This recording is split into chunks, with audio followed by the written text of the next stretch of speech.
Iya pemirsa, kita lanjutkan segmen berikutnya di Public Service pagi hari ini dan giliran saya untuk mengakomodir pertanyaan dan pernyataan-pernyataan yang Anda titipkan melalui ruang yang kami buka untuk berdiskusi lebih awal sebelum program ini tayang. Dan beberapa di antaranya tentu tidak bisa kami akomodir semua, tapi kami pilah beberapa di antaranya yang akan ditanggapi nanti oleh narasumber saya. Yang pertama ada Ade Irma di Panakukang, Makassar. Katanya harusnya saber pungli itu ada di semua lini birokrasi yang berpotensi terjadinya pungli, seperti tempat parkir, kantor-kantor pemerintahan, rumah sakit, dan lain-lain. Oke, kita bicara soal saber pungli itu ada di semua lini birokrasi. Pak Supriyadi, apakah memang bisa dijangkau semua oleh tim ini? Artinya monitoringnya begitu bisa semua, Pak? Atau ada yang lepas-lepas juga gitu? Ya. Saya kira semua sistem itu pasti masih ada kekurangan, Pak. Ya. Namun demikian, masukan daripada Ade Irma ini itu positif.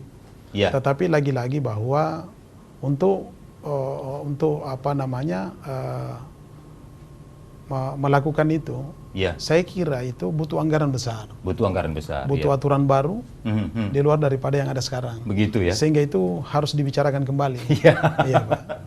Artinya kalau mau di semua lini ya harus alokasi SDM, infrastruktur dan finansial mungkin anggaran, ya. Jadi Satgas ini juga tidak mudah. Dia tidak lahir begitu saja. Ya. Karena pastinya ada anggaran yang melatar belakang itu. Nih kalau bicara soal SDM, berapa banyak sih personilnya di Satgas ini, Pak Supriyadi? Kurang lebih berapa? 48 orang. 48 orang. Dari semua unsur, baik dari TNI, ya, dari kejaksaan, dari kepolisian, ya, kemudian dari hukum dan HAM, ya, termasuk dari tenaga ahli dari Ombudsman. Begitu ya. Itu masuk semua di situ, Pak. Jumlahnya kurang lebih 48 orang. 48 orang. Pak Ikhwan, 48 orang bisa mengcover Makassar 1, sekian juta orang. Nah, saya tambahkan sedikit, Pak.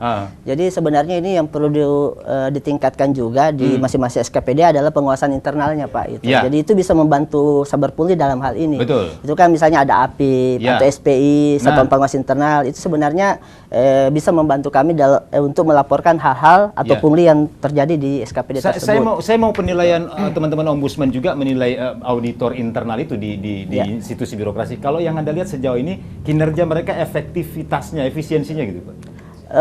Belum, saya katakan belum berjalan efektif, belum terlalu efektif. Jadi apa sih masalahnya, Pak Ikhwan, kalau yang Anda lihat kendalanya gitu ya? Lagi-lagi terkait persoalan komitmen sebenarnya, Pak, ini sebenarnya. Karena kalau persoalan pelatihan, segala macam, sosialisasi, saya pikir itu semua sudah masif dilakukan oleh pemerintah, karena ini menjadi nawacita dari Presiden RI. Betul.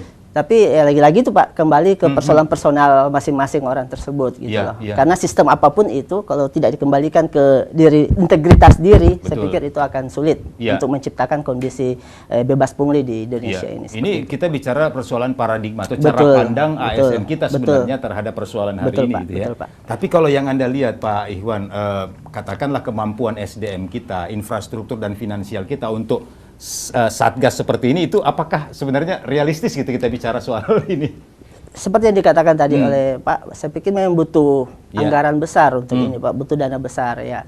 Karena memang pemantauan ini butuh banyak orang, harus dilakukan secara masif, infrastruktur juga perlu dilakukan. Nah, sekarang juga pembayaran di pelayanan itu kan mestinya sekarang sistem pembayaran non tunai, Pak. Non-tunai, itu kan online butuh, gitu ya? Itu lebih bagus seperti itu untuk menghindari terjadinya pungli. Transaksi di luar gitu ya. Betul. Pak Supriyadi, kalau bicara soal tadi SDM 48, oke. Bicara soal fasilitas, dukungan, kan Satgas ini juga bekerja butuh peralatan canggih, katakanlah misalnya itu untuk memonitor misalnya kasus-kasus pelanggaran. Kalau itu bagaimana, Pak, dukungannya? Ya, saya melihat bahwa efektivitas terlaksananya ini dengan baik memang butuh kerjasama tim. Ya. Lalu kemudian butuh dukungan dari masyarakat. Betul. Jadi masyarakat jangan diam. Masyarakat harus betul-betul, karena yang menjadi objek dalam transaksi ini adalah masyarakat. Masyarakat, betul. Harus lebih proaktif gitu ya? Harus proaktif.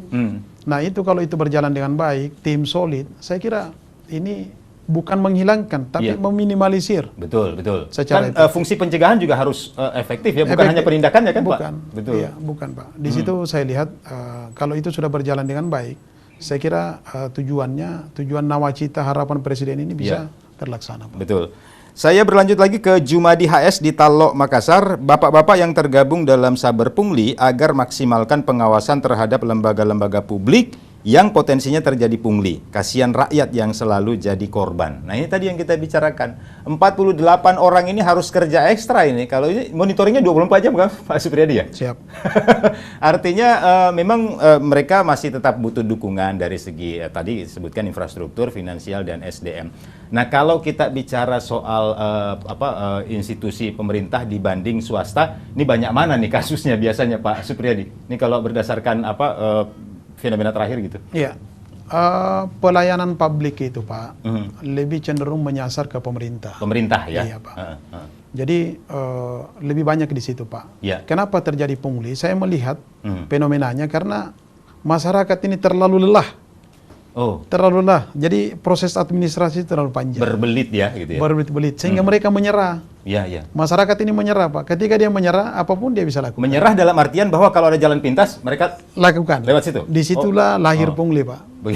Jadi ada kerjasama sebenarnya. Tapi kerjasama ini antara pihak yang menerima dengan pemberi. Iya. Tetapi pihak pemberi ini secara terpaksa harus menyerahkan itu karena dia sudah menyerah Pak. Iya, iya. Jadi pada kesempatan ini kami harapkan juga stakeholder ini harus memangkas ini Pak. Betul, betul. Iya, harus memangkas itu bagaimana proses perizinan ini bisa yang tadinya lama menjadi singkat. Iya.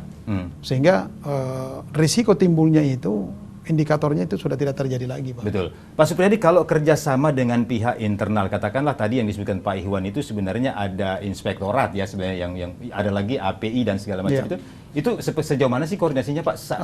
Sudah bagus Pak, sudah bagus. Jadi kalau maksimal sih itu juga kami belum bisa nyatakan. Saya sepakat dengan beliau. Karena untuk masuk ke dalam kalau saya tidak ini Satgas leluasa nggak Pak sih? Kalau tidak, kita tidak mempunyai kewenangan untuk terlalu jauh itu dia. Masuki ranah mereka Pak. Iya. Ya terkecuali kalau mereka proaktif untuk memberikan data kepada kami, saya kira itu juga tidak dilarang. Iya. Tetapi kalau kita masuk di wilayah mereka, maka itu juga menjadi masalah Pak. Iya. Karena internal mereka ada aturan tersendiri yang mengikat. Nah itu dia. Ini soal soal fenomena itu Pak Supriyadi. Ini kalau berdasarkan kemarin itu apakah lebih banyak temuan atau laporan aduan sebenarnya dari masyarakat soal tadi yang Anda sebutkan itu ada beberapa kasus kan, 2018 misalnya sudah ada institusi yang sementara jalan, ada yang sudah bahkan status hukumnya sudah tetap. Nah itu kalau kita periksa kecenderungannya lebih banyak temuan atau sebenarnya itu aduan sebenarnya atau laporan Pak. Tapi sebelum dijawab Pak Supriyadi kita tahan dulu, nanti kita lanjutkan. Pemirsa, kita masih menyisakan perbincangan kita di Public Service setelah kita jeda kembali dulu beberapa saat.